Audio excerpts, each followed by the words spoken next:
আপনারা যেখান থেকে দেশ রূপান্তরের সঙ্গে যুক্ত রয়েছেন সবাইকে স্বাগত। আমরা আপনাদেরকে জানিয়ে রাখতে চাই জাতীয় ঈদগাহ মাঠে নামাজ অংশ নিতে হাজার হাজার মুসল্লিরা এসেছেন রাজধানীর বিভিন্ন স্থান থেকে। অন্যদিকে যদি আমরা আপনাদেরকে একটু জানিয়ে রাখতে চাই, পবিত্র মাহে রমজান ঈদ উল ফিতরের নামাজ শেষেই মুসল্লিরা বের হচ্ছেন মাঠ থেকে। অন্যদিকে এখানে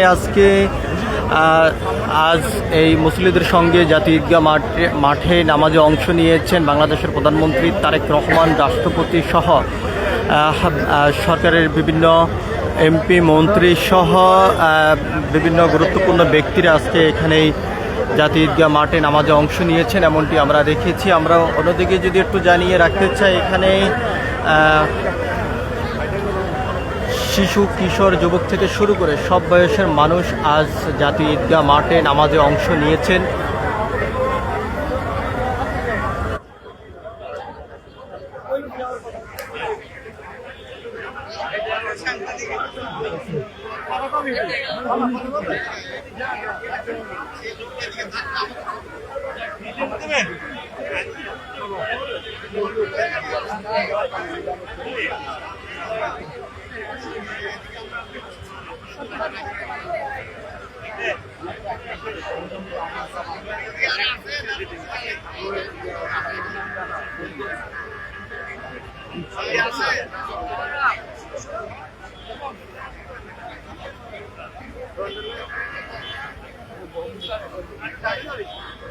আপনারা যেখান থেকে দেশ রূপান্তরের সঙ্গে যুক্ত রয়েছেন আবারও সবাইকে স্বাগত জানাচ্ছি।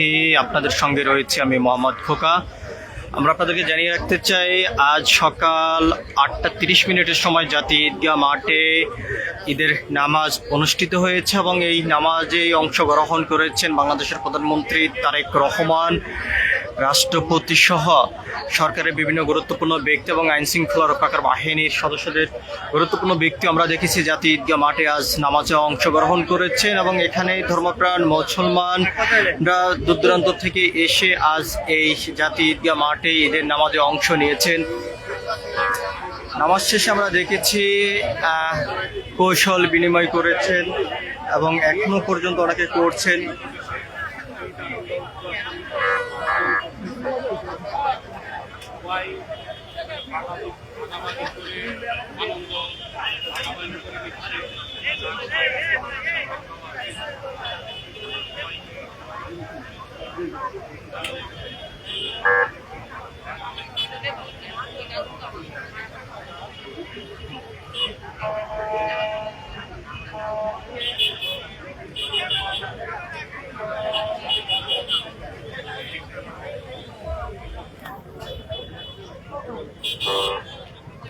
আমরা আপনাদেরকে একটু সরাসরি দেখানোর চেষ্টা করছি দেশ রূপান্তরের ক্যামেরার মাধ্যমে। এদিকেই জাতীয় ঈদগাহ মাঠ এলাকা জুড়ে ব্যাপক আইন শৃঙ্খলা রক্ষাকার বাহিনীর সদস্যদের তৎপরতা আমরা দেখতে পাচ্ছি। অন্যদিকে আইন শৃঙ্খলা রক্ষাকার বাহিনীর পক্ষ থেকে যেমনটি জানানো হয়েছে, ধর্মপ্রাণ মুসলমানদের ধর্মীয় বড় এই উৎসবটিকে ঘিরে জাতীয় ঈদগাহ মাঠ এলাকা জুড়ে আইন শৃঙ্খলা রক্ষাকার বাহিনীর সদস্যরা সতর্ক অবস্থানে রয়েছে। আর অন্যদিকে বাংলাদেশের প্রধানমন্ত্রী তারেক রহমান এবং রাষ্ট্রের গুরুত্বপূর্ণ ব্যক্তিরা আজকে জাতীয় ঈদগাহ মাঠে নামাজে অংশ নিয়েছেন।